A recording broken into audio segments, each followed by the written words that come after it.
garant de l'indépendance, de l'unité nationale et de l'intégrité territoriale, je réitère mon engagement constitutionnel de défendre la patrie jusqu'au sacrifice suprême. Voilà, mbote mbalandinyo sur Tindika Télévision, vous continuez à s'abonner massivement. Na Tindika Télévision, makabino toujours d'informations bien, d'actualité qui toko. Mbote na rifan qui sombe na papi Kelly, mbote na bino bisika bozali. Na bosante ko pesa mbote na nga na papa Pimbo yo na kati ya Londres, mbote na yo Maman Jeninda ya Kayembe, futur député national, mbote na bisika ozali. Na bosanité Dido Gabana motek ba parfum solo na kati ya Londres. Luka Lucas na taille Jésus, Charles Mbongo contre Mbongo, agence ya sur na Londres. Le vrai Njilo papi atunga bambote na yo pe yangoana na bosante Izi Maele na kati ya Londres. Jean-Robert Mola papa na Glaive bambote na bino nyaso. Balandi ya tindika leo tozana mwana mboka par rapport ya ba question d'actualité to solo la nae to kabiano ekozala pa na mbote mwana mboka. Mbote maman et puis mbote na bandeko bazui lisusu libako malamu ya kolanda biso na tombe bino penza bolandi malamu ba bazui penza makasi to bifo kolanda biso bo partager bo liker bo commenter ba oeza posa na bino to ko sala ni to ko bongisa ni en tout cas ba commentaire wana ndenge to linga kande to yambaka na ba o ba finga kana ba encourager ka bino so to lingi bino mingi. Voilà, Ange Kachila par rapport à ma question d'actualité. Est-ce que ndenge makambozo kinde élection ko sala ma vraiment na année ndeko nga nazo tia permis sur la pena élection te po to sala ba élection ba mvula ebele ba mbali ebele et ma biso esika morote kinde na biso pa imorote esika wa soki ko salama et salama bato o ba robika pena este ba participer na élection et ba kaboli na Congo te biso no soto za bana Congo baza pena makoki baza pena droit ya ko voter. Et na évité ce qui au salamate Suisse ya ba insécurité on est rozala d'accord pour ezo salamate pour insécurité to bokengi ezange sika moko songolo pakala o esali ete bala mboka misusu bazanga makoki ya voter nde bakangi bato nyonso ba mama misusu bazaka bo ba mama malonga soki alingi kolia kolamba biloko ko sepela bala nyonso balia mama alamba biloko kaka bala mibale mina balia famille anezaka na bolingo te zaka na bokabwani na ngwana soki mapono miko sala mapona raison e ko sala mate pona raison ana ngana ko sala penza na ko ndima iyo pamba te eza kaka mapono minde ko sala Congo échanger bongwana te eza baye o ba ko diriger Congo baye ba ko za Congo lokola bebe na bango mwana bango misala wana ba ko zongo lokola musala penza solo koki ko bongisa nanu Congo sa ko tala nanu mbongo to ba avantage mususu ndele ko sala mbongo na to ko bongisa Congo ba élection to sala ngwe belé Kabila tiki biso na ba héros belé suite à ba élection donc toza pressé pour na ngote o tozo mona ndeko mwanda simba zo s'agiter zela zo sala azo faire face na justice azo s'agiter déjà to komi na ba élection te obanga soki jif koti na loi chani koti jif ozala te mais na okamwa Moïse Katumbi aza congolais soit disant de bango baloba mais ba obanga loi chani po anini ngani na zawa esangelo rote nesangelo rote na ebike motolo nga bakunda ngo pa na biso na mboka na biso mais Moïse Katumbi aza juste te aza normal te aza na insécurité mo azomona ke ba kongomani bazui pouvoir en mboka na bango ndeko banga ezotinda bato mondo simba tata mukolo na o regretter na age mondo simba comment Moïse ko manipuler ti na sim na ba niveau akoma ti ko bimisa ko tumbela makambo bango basala kana katanga suite ya ko kabola to désordre katakatanga eutaka na mwando simba alobi bien soki loi chanye leki bako kabola katanga ye il faut la justice ali biso banali bako kabola c'est que ça parmi bato bazo gérer ba katakatanga otoko benga ba milice donc ba imboka bazaki na raison ya kobima na balabala ko ganga ke Moïse Katumbi nde aza la base ya insécurité ndeko soki Moïse Katumbi aza la base ya sécurité te Moïse Katumbi abanda ko exploiter ba minerais belé na katanga banda ko kenda Afrique du Sud yebisanga retour na ngo tonga nini na kati soki fifi masuka aza mama balobaka mama bazaka pe makasi te batongaka ndako te mais mama fifi masuka mama azo sala aéroport o ezoleka na njili na kitoko na niveau et puis ayo sala na ba morgue o ezalaka te ayo sala ngoka na lwala ba eza mukia Katumbi abande ko gérer espace katanga bobimba non seulement na gouvernance kaka ya pamba mais akota kitina kati ya social Katumbi abande oteka na tonga 100 francs Katumbi au moins ba congolais ba koteka batonga na bango 100 francs ya tiki alongwe na dego akiti tina détail aoteka tonga 100 francs kokani na bango et batata ba kosoma bazo futa taxe katumba futa taxe jamais ando futa eloko te mituka yo fele carburant yo fele po bande ko gérer Congo na ndenge na ye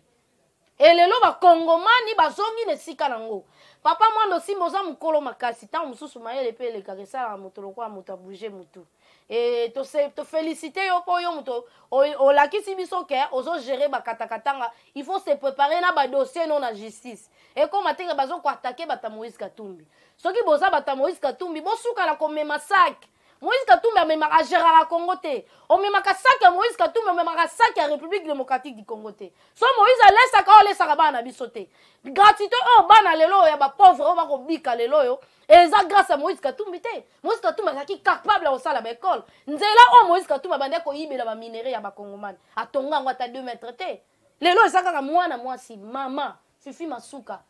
nde muto asimbi akosala banzela Moïse atiki combien de chantiers na Katanga espace Katanga bomeza ki gérer na ye non seulement gouvernance mais côté tina social bon banga na bino te élection ezale te biso ba kongomani toza mutako tele mate po d'ailleurs banda UDP saison pouvoir opposition kufa po ezaka déjà prophétie ya entente ya Tshisekedi wa Mulumba alobaki UDP na pouvoir opposition ekufa yango tomoni déjà ko panzana batu wana na kota na te po ezoya voilà par rapport à l'élection de Totoni Moutouna, par rapport à Martin Fayulu Ndenge Alobi, par rapport au président Félix Alobi, qui est ce que le président Félix a organisé ma ponamie 2023 au il fallait organiser le 23 décembre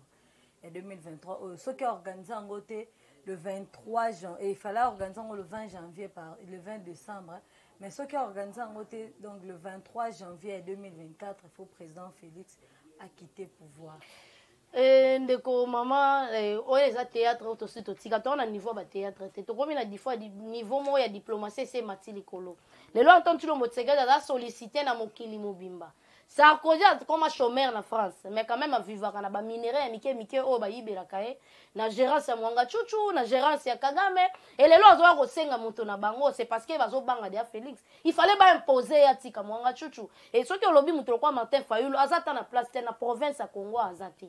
Muzitu azoloba po aza kongomani Muzitu toyebi village na bango mais quand même o eza flou na ndeko Martin Fayulu non seulement azo pesete aza opposition mo ya pete obi pete opposition ya pete Martin Fayulu opposition ya pete non seulement suki na pete aza non nationalité congolaise te lelo yo tozoluka baye oyo bayokelaka batu na bandundu kama ona sapazaki kosala Kabila mbutu entend tu le Tshisekedi apesaki non ordre te azwi kaka pouvoir bango moko batiki minduku babito bande kosala ngo pona kobengana ye lelo ndeko Martin Fayulu okoka kobeta ta lisolo bandundu te abetaka élection ozomona na Martin Fayulu na Moïse Katumbi bazo se sentir en insécurité sur élection yete vraiment pona kata transition pona ngana obenga ngo transition sans Kabila oto senga kala ngana zo senga ngo tokena ngo na nuboye tokene lokwa likambo emonani ya sécurité tosilisa ngo tina suka soki Martin Fayulu azokoka kosala marche te marche Martin Fayulu eza marche lokola ya bamakelemba Martin Fayulu po atondisa batu il faut kongola lokwa babengaka mitu akei na changa kongoli bashege aye na super kongoli bashege ake na ngaba kongoli bamiyibi ake po batono nyonso batika son bamama bakolanda ngaba zwa pe libakuma bei ya kotala marche ya Fayulu jour etango esalamaka bayibaka bakwanga na badendo bakoyiba bafer o esalama te po toyebi na eleko ya Tshisekedi wa Mulumba marche moko to arrivé moko ya Tshisekedi wa Mulumba esalama bagenda kozwa ye sécurité esalama ta la police akosala yango te so yibi telefone ya mutu ka bakombata balandi babotoli yango eza lelo te lelo so Martin Fayulu azwa na batu fo kima okebi te bakoyiba se retrouver na siège ya iside mais bango balobaki ezalaki ba trouble nyonso esalamaka na bamarche na bango ezalaki bango te eza bakombata ya IDPS nde moto basalaka komenonce bango soki bango bazokita na terrain mais wana ezalaka so balingi basala affrontement On est à partout. Mais bango va déclarer qu'elle mettait comme une zone rouge pour na bango ceux qui va les cannes. Mais là, tout bango va mettre c'est que bango en position té. Allo la team, baby, inze atoza chez Agnès Business. Balobi atote karabiloko à qualité ni faraya toujours chez nous Agnès Business nde makambo. Babi awa toza na cotif, toza na makayabu, toza na viande, toza na makoso, toza na poisson, toza na huile, toza na semoule, toza na loso do nyonso oyo koluka awa ezali na prix ya se. Agnès Business, en tout cas, la prix na biso est vraiment abordable. Toza na biloko ya bien, presque batikle nyonso ozoluka. O maya froid, o makoso, mbisi, sternum, donc en tout cas toteka na prix ya malamu. Venez nombreux à tout ça la réduction. Donc on sommes ba carton et belé to c'est l'eau réduction et après. Nous avons tout justement en avenue Lumumba numéro 6168 derrière il y a aéroport et Ndolo. Makata lopango na ba chinois ba teka ba vitre ba benga ngo bayi. So outil triangle ozo kende vers côté ba kwa ba bloco na Ndolo. Venez nombreux, tout ça juste na limité awa. Donc awa nde balobi makambutu OK. En tout cas, ce que vous allez décider, vous allez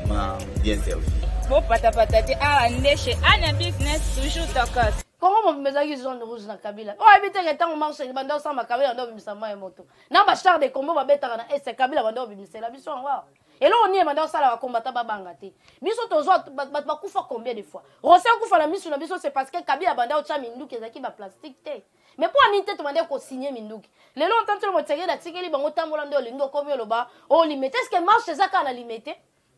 Tshisekedi ye moko wa mulumba ta bando sa la marche jamais abimata na ngaba po batwa ya Holanda ye. Azaki leader apesi ordre ta muso obimate batunde babimi ki chasser lali. Martin Fayulu sala combien de marches? Combien de villes mortes? Arotika na ka jamais ko sala ngo. Alors to kokozo nga simate na opposition pete poto l'exata. Foto beta ba dossier minene. Poto komi na niveau otozala na ngote. Na niveau la biso e mati to kobeta masolo ya talakara. Opposition ngobeta lisolo ye ya bengani Fayulu madani ya muzitu bengani to yeba tenani ya bengani muninga est-ce que libanda ba usala na suka na mwana la kisinini boko moyela na muka donc elaxi le roi bila kelimabe eza retour ya Genève bango nyonso ba signaki oyo oyanga oyo ko trahir muninga carrière politique ile ko style tina suka. Tomoni Moïse bendani tomoni oba kande bango balobaki ke Tshisekedi a trahi carrière na le contraire Tshisekedi a lobisa mokili mobimba aota musa mokili mobimba papa ye Sarkozy ye Macron ye likolo Tshisekedi bango balobaki ke carrière politique ne stili bino na bango na ke liboso ndeko Martin Fayulu pona nga ana bosenga totanga rapé kombo na ye alimwe mingi po musala oya koki osala entente no Tshisekedi azo sunga ye nango. Les l'entendent et Salamate Kabila s'est visité combien de chantiers? Banda Bandio va 5 chantiers total à la télé 50 pour Zalate. Les deux a réalisé Elenge ça et Salami. Partout ba chantier ça à Tambola qui mokili abnani Congo mobimba et monani na bilile ezaki ya robomba te. Sikoyo ozomona adversaire azali boso na ye akokola kisaye le côté gratuité sale. Banzile zo salama projet à 145 territoires. Kuna ta côté ya ba Congo ba école ezalate ba école déjà ba bandi otonga na ba centre de santé na ba hôpitaux ya minene ezo salama déjà siko muto bongo ozana eloko ko yebise to comment senga ka ba élection tam soko le kana mawa mais na mawa pona musala nini non seulement bongo za pe congolais te pouvoir ngoya ba Congo mani comme il faut zala de père et de mère siko yo to ko voter na fonction nini ya ote ke la biso bikedi o sala biso bilanga o sala nini. Les deux signes de Martin Fayulu, même Moïse Katumbi soto boye na politique, alors que toi kabambisi. Et puis azo appelé moi makasi au teka bilo rebelle. Moïse Katumbi asa commerçant makasi. Asa commerçant makasi, soit teki na nimbisi ta kokota na ndunda pas déjà commerçant. Mais ma besi ko ya Martin Fayulu, aya siko amesala na politique a mafia. Mutasala ke kimbuta le kana muibi. Ye. Avota kimbuta mais siko na ndenga mabe. Abimi azaka atambola nzela mo ya bien te donc azana place mon obiso to ko PCP ya bien te yangana lela ça bongo ndeko eloko koloba te ndeko Martin Fayulu supporter karata oyo to loba bien eza l'âge de l'étoile fati foka sangana na bandoki ba Sarkozy te po Congo ebonga étoile oyo eza kati na ye nde kobuye mpo esa mosala. Oui, Ange Kachila, tu as une par rapport à la nomination à Peter Kazadi. Mboka balobi idée vraiment la nomination à Peter Kazadi, pardon, ils ont vraiment idée à Malamoté pour Peter Kazadi azaki parmi bateau bazalaki corrompu et pas gouverneur de la ville de Gentini Ngobila. Ndeko eloko wana ekosekisanga namoni ndeko moko pa lekaki yango na télévision mpona koloba ete ndeko Peter Kazadi babandaki kofuta ye na groupe oyo Gentini Ngobila oyo agéraka na l'assemblée provinciale. Bazalaka na kati ya assemblée provinciale bakoseka likambo ndeko juridical anseka yango po ayebi mutu oyo ya liboso atelemelaka Ngobila eza Peter Kazadi. Même na Top Congo bandeko ya Top Congo so baolanda ngai eza publicité te na eza na interview moko Peter Kazadi ayaka kodénoncer pona ministre ya finance oyo azalaki kogérer makambo ya Gentini Ngobila. Ministre na ye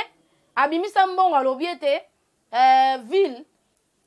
nde esengi yango bayebisi ye bosalela biso dite makambo to ya mbongo bosali nango nini ville alobi ayebi yango te ye mpe kuna alobi ville moto ebimisi yango wana Peter Kazadi ndenge abimisi dede ndeko Gentini Ngobila ana mbongo akocorrompre Peter Kazadi te. Peter Kazadi aza moko oyo biso bato bayebi ye aya na opposition na mbongo ne déjà ya mingi te mais quand même so muta somba jeep mo ya bien otali jeep wana olobi ke o jeep eza bien na opposition faut za oza mutu et na opposition so banda olata mo veste na soulier c'est ko za mutu batu nyonso toyebaki ba onyo so komba ministre o bato mona ba ona ba chemise ya ba manga ba misusu cash kutu ebeta nango boye aya nene bongo mais na kati ya batu nyonso bayaka na moi oya muki ata ebele te Peter Kazadi na kati wana. Et puis ndeko Gentini Ngobila azali na mbongo futa Peter Kazadi te. Peter azaki na ba cabinet na ye oya ba avocat azali nango ebele puis azali na ba abonnement ebele. Et puis eloko Peter Kazadi bande owelela na ndeko Gentini Ngobila gestion ezali mabe de un pouvoir ezali de pes tango basali inauguration ya makambo ya Kinshasa ya Kini Bopeto Antoine tout le monde Tshisekedi azalaki wana sur place mpona ko inaugurer misala wana soki totamboli na Kisasa mobimbo komona inauguration epesi pena mbuma nango epesi mbuma nango te kotomboka to koyebisa ye misala na ye ne bande osala ke ye na Peter bayokana te quand même le rôle à to loba âge c'est l'âge de l'étoile à to étouffé toi la mutu lelo Peter azaki le roi négligé dans l'Assemblée nationale mais lelo lobby azaki négligé dans l'Assemblée nationale pas azaki moko oyo abande kotelemela bango eloko ezalaka pasi na Congo ezalaka mutu osalaka eloko ya malamu nde babundisaka ye Tshisekedi osambaka mebele tomona pasi babeta maboko te Peter Kazadi azalaki moko oyo adenosaki mutu ya liboso ke badepute provincial na biso basombi bango mais ye nde babaluselaki dossier ke ye nde mutu apesaki ide wana ye pa vota azwaki mbongo siko yango na otuna mbongo yango eza ya combien batu babundi na lit ya ba mikolo ebele bazwi pouvoir et puis mutu azalaki na pouvoir Antoine Tshilombo Tshisekedi oyo ayebi Peter Kazadi makasi boye akezwa mbongo asalite po ete bato misusu to ya PPRD babima ozomona te ke ezalaki dossier moko ya salite vraiment oui lelo oyo ndeko Gentini Ngobila aye na cabinet to na bureau na ya mosala bayambi ye basololi na bandi oyo bande koyebisa ye na Assemblée nationale tango mosusu akoyoka ngo po esalama na lobi ndambala mosusu. Oui, tu as une lobby par rapport à Peter Kazadi, mais est-ce que Nenge au moni nomination à Peter Kazadi wana et que moi qui m'ai vu province à Kinshasa parce que tout le monde a phénomène kuluna ils a partout tracasserie même il y a ba policiers na biso ba comment va semer des troubles dans la ville à Kinshasa donc phénomène kuluna comment le quoi ba policiers ne ba comme la biso ba kuluna donc nomination est aussi ça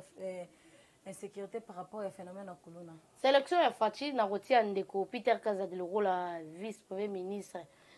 intérieur en tout cas eza sélection moko penza ya motu ya makasi pamba te na discours ne amekaki penza kofungola oyo ezalaki projet na ye to posa na ye mpona makambo kozongisa penza makambo na ndenge ezalelaka ndenge bato nyonso bayebi biso nyonso toyebi ete police aza moto oyo akoki kokengela bato na biloko na ye aza moto oyo akotia bakobenga bango na lopoto baagent de l'ordre baza bato ya désordre te ya mbilinga te ndeko lelo insécurité ekotaki makati na kati ya ekolo Congo mpo la polise ayebaki mosala na ye te nakoloba ndeko général Kasongo azalaki wana mpona kotala ka mambo ya bamoto esili mwa moke namoni akomi kota atambolaki moi 2 jours moi 3 jours pour kokanga ba roulage à lokuta. C'est parce que bango moko ba pesa ba roulage wana ngonga ya koiba. Soki ne bandele ndeko général Kasonga bande kozwa mokano wana ya kolandela tracasserie routière et plus kolandela ba tracasserie ya ba policier à lokuta na nzela enganga za na moi passe. Lelo so tambola ba souciat mobimba. Okuta ba mituka tondi bango bazo kengela suba tute ba kongo kengela ne mituka bato. Likanisi ndeko Chantini Ngobila na ndeko lobiso ya Kingabwa ya kolongola kaka ba mituka esueka la ba prince na kati ba veni ba kota ite lelo tondi na kati ba veni soki ba kosala mutu mabe même commune za pembeni wana commune sala intervention na nyonso wana ezaki na kati ya discours a Peter Kazadi pona kozongisa et puis kopesa bikobanda betumbu kobanda kopesa etumbu na bae oya ba mapinga o ba yebi mibeko kobanda nanu na bango kolakisa bango musala na bango eza pe faute na bango te c'est parce que Kabila azwaki ngonga ebele ya kokotisa bae oyo baza formé te pona la police mutazo kota la police ayebi musala na ete akosala nini na kati ya la police na ngwana eza musala makasi nomination ya Peter Kazadi ko changer belé et ko bakise belé pe e ko sala ete bato misusu pe bayebaka pe ba misala na bango. Voilà, Ange Kachila qui n'est par rapport à Vital Kamere as un bon vice-premier ministre et économie tout monde a suspendre ba entreprise ya ba Sima ebele ya ba province ebele est-ce que à suspendre entreprise ya Sima oyo ya Mbujima ou bien ba province mususu bon na ebité ceux qui a bandi ko suspendre nde biso le autorizela économie oyo ya liboso ezaki gérer na mutu ya ndeko bati lokwebo et bande ko yeba na te bande ko sa musala to bande ko sa musala te bon to ki ba suspension bande a suspendre ba entreprise wana tozoluka to yeba entreprise a suspendre ce qu'ils a mbujima yi to eza nini et so eza mbujima yi na ebité so ko suspendre ngo na nini pamba te eza déjà na ba entreprise mususu eza o ezo sala chaque jour eza na nzela te eza na ba mikanda te mingi eza ya ba politiciens l'Assemblée provinciale pardon l'Assemblée nationale na Sénat ndekoto papa mboso wa kokamba ndako monene ya bakeli mibeko alobaki ne bandeli pona makambo wana pona makambo etala insécurité abelelaki alobi pona makambo etala insécurité bazo senga ye balongola état de siège kolongola état de siège eza malamu eza mabete kasi yambo balongola état de siège sengeli na bino ba député bobima na kati ba groupe wana po ete balongola ngo eza kaka insécurité te na kati économie pe sécurité eza kuna na kati bato bazo sala ba mafia o bazo bebisa économie ya Congo eza ba député ba politique ba yeko bomba na ba casquette na bango mususu a matisa ciment ata dollar ematite neti ciment lelo awa kala ezaki déjà na ba 16000 17000 lelo ciment eleki na dollar et comme likolo ya dollar. Et puis, l'entreprise, ils ont fonctionné. Est-ce que c'est l'État? Est-ce que c'est bakolo moka? Moka nini biso to ko kotika économie na biso za la gérer na bato mo to ko contrôler bango te. Et sengeli ko identifier na nous.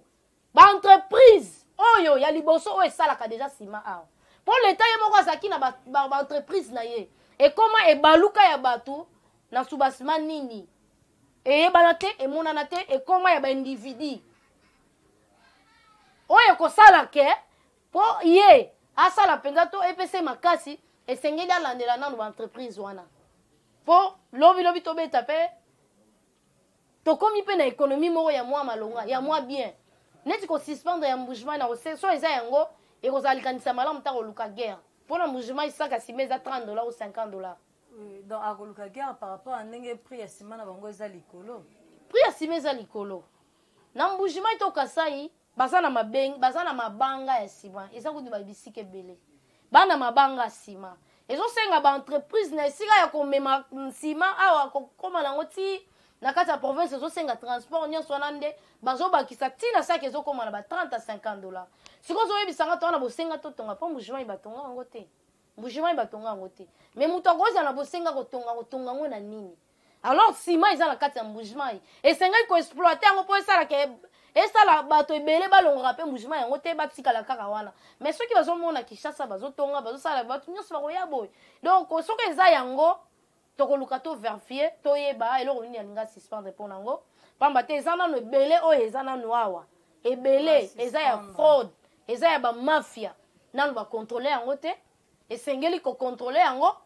mpona koidentifie banani bakosala nsima baza bayimboka esengeli mpe bato abongo kotia bango bataxe moko ya likolo makasi biso tozalaka na baentreprise libanda te tomonaka mpo moto azala na entreprise libanda ta na France wana esengeli ochange nationalité so ochange nationalité te bando futela yango double. Mais pourquoi biso toyi kotika bato po baya kosala mbongo epa na biso économie na biso gérer na bapaya moto akokontrole yango aza te lokwa balobi ndeko Vital Kamerhe akamayele tokopesa confiance asala mpenza yango totikeli ye mokumba. Voilà. Mwana mboka tokende par rapport ya phénomène ya mwanga chuchu tomonaki toyebiki tolandaki mpe ndenge biso tolandaki na bilili makambo ya ndeko mwanga chuchu ndenge epesaki mpasi mpe bakongomani nyonso mais bakongomani bazolela bazoyoka mitema mpasi par rapport ya mwana mboka ndeko Eliezer ndenge azokotela to azosoutenir mobomi oyo moto aza vraiment contre mibeko oyo azobebisa kongo na biso mwanga chuchu ndeko Eliezer azodefendre moto ya bongo bayimboka bazolela mingi yo moni yango ndenge par rapport ya ndeko Eliezer nayebi nanu te nalandi nanu ndeko Eliezer déplace azodefendre mwanga chuchu te soki epai mwanga chuchu aza na baconcession oyo azomibenga ke aza moto ya este bautosala marche ebombamaki te ntina baréseau sociaux na bafacebook tomoni ndenge nini bango kutu bazosoutenir l'état congolais akata ya ata motu donc bazolinga baboma ata mwanga chuchu mpo mwanga chuchu non seulement abandaki koboma baarme asalaki tracasserie makasi na este na nalandi émission ya Eliezer te nakoluka nalanda émission ya ndeko Eliezer soki asola azokotela mwanga chuchu wana sikoyo tokoluka topesa ye toluka position nini esika nini tokotia ye non nalandi te soki ye azokotela mwanga chuchu ayeba dega nini mwanga chuchu asala na kati ya ekolo Congo e mwanga chuchu aza capable ya kozala na armée aza moto ya kobatela ye te to ya kokotela ye te e mwanga chuchu wana baconcession partout non seulement mwanga chuchu eza na bagénéraux ebele bana este wana baza na baconcession partout mais pourquoi l'état congolais makozwa badécision te likolo mabele na ye to na bosenga bilanga te to na bosenga kolia bandunda to na bosenga kolia masangu to kolona ngo na bamire te na mabele oyo ekoma concession ya bato nyonso mpe mingi ya bapaya soki Eliezer to ndeko Eliezer kokotela moto wana non nalandi ye te nayebi be te non nayoki te ye moko atala déjà badega oyo moto wana asali mais so ezaki eza ye azokotela ye wana toregrete toyebi place nini tokotia ye te moto nyonso aza congolais moto lokwa mwanga chuchu aza moto akowumisa kuna na prison te mpona biso aza moto akosambisa na stade de martyr tofuti ata bambongo na ya bavip na ye bani mpo totalaka ndenge mwanga chuchu akosamba mpo tolakisa na bato nyonso soki osali mbe baboye tokofutela o babiye mpo toya kotala ndenge okosamba. Vraiment mwana mboka Ange Kashila tokomi okende na suka ya émission na biso mais tozokepa bayimboka ndenge bazoloba par rapport ya président de la République balobi ke na kati ya coffre-fort ya mwanga chuchu baliste oyo ebimaki wana bamoni nkombo ya président Félix ebimaki na kati ke mbongo oyo asalelaki propagande eza mbongo mwanga chuchu moto apesaki mpona mapondami oyo esalamaki na 2019 eza na mpoza koseka mpo coffre fort ndenge efungwami bapesi kaka information na ministère public nde ya bapasseport oyo bakuti kuna nayebi te baliste oyo bakobombake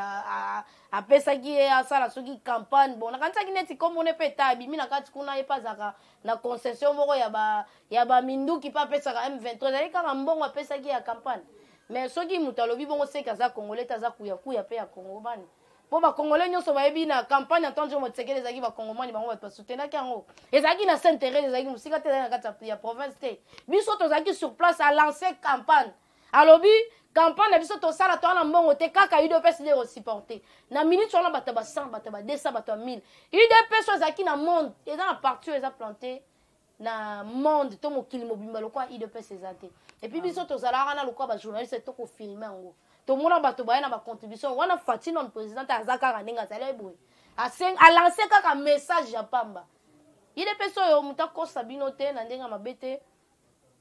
UDPS bato bazaki kosoutenir yango baza bato mbongo ya osakana te bato ntango babandaki koloba nakoteli ndeko Jean-Marc Kabund te ke bato ya UDPS bazwaka mbongo epa Kabila ata na ndenge alesaka bango nga na viva deja mpona tambola ndambu na Kabund nebandeli ntango ayaka nebandeli Serge Kabuya kuta banda obenga nga minea na yebi te soko abosala nani kombo wana manda obengaka soko moninga na kotisa biko to mineur yo mineur aisanga abanda obengaka ka mineur basérie wana epuis nazalaka moto ya liboso nasalaka interview ntango ayaka basérie wana ozomona bato ya udps bauti libanda bauti na kati mpo oyo bazalaki fidèle ya udps soki ati sekedi le père alobi likambo boye batosi bayoki oyo ya koya ya kokabela mapango bamisusu bazwi je charge ya boye bamisusu bazwi ye boye bamisusu bazwi soki kabunda pamba azalaki secrétaire général bato bazwa charge ya mutuka moto mosusu moto azwa charge ya kofuta ndako moto mosusu moto azwa charge ya carburant moto mosusu ebongo tisekedi le père alinga afanda ndeni sokoyebisanga fati na pouvoir alinga azwa akeye baélection balinga babimisa mbongo ndeni eza na bato basoutenir parti ya idps bamisusu kutu bazala na besoin kuta osala ya kozwa poste te mpo posala bango ezalika idps ezwa pouvoir donc baza bakuyakuya oyo baya mutu oyo ayebi histoire ya élection ya Tshisekedi akoloba bongo te mpo niveau bango basalela campagne na bango loba ntango mosusu bato wana babosani ole baloba moïse asala campagne na facebook ekosala publicité ofandi kaka boye batindeli yo vote fayulu mais Tshisekedi tokomona yango na pasi fo bato bayela biso na caméra tomonte tofilme bato azwi bato bakati na makolo misusu bazwi kuna ya pasi campagne basalaki mpo ezalaki na maboko ya bakongomani bango moko campagne ezalaki soutenir la communauté non seulement mwanga chuchu na communauté internationale ezalaki campagne ya fayulu babosani mama na mboka tokocontinue maloba na yo wana na mikolo eza koya mpona baémission na biso toyebi ke eza mbala liboso mpe ya suka te tokomi na suka émission na biso mwa maloba na yo ya suka mpo bakongomani nyonso natondi bandeko na biso bakongomani matondo mingi mawana bakuyakuya oyo bauti uganda burundi bayebi ata histoire te yango nde kokanga bango ozomona nani ndeko martin fayulu tuni yo obotama wapi abi akola na njili obotama wapi makola na njili ayebi village na ye te martin fayulu asayebisa banani village na bango donc eloko ezolakisa ke bato bazobanga non seulement baélection mais bato bazobanga de père et de mère donc tokopesa yango déjà mbote nakopesa lisusu mbote na bandeko nyonso oyo bazwi mpenza libaku malamu ya kolanda nga po ete tokutana na biso lisusu mbala nsima voilà merci beaucoup Ange Kachila merci na bino mpe balandi na biso bozalaki toujours branché mpona kolanda bainformation ya tindika télévision merci na Niclette Malé message nzanzala molandi monene ya tindika bandeko tokutani prochainement merci bye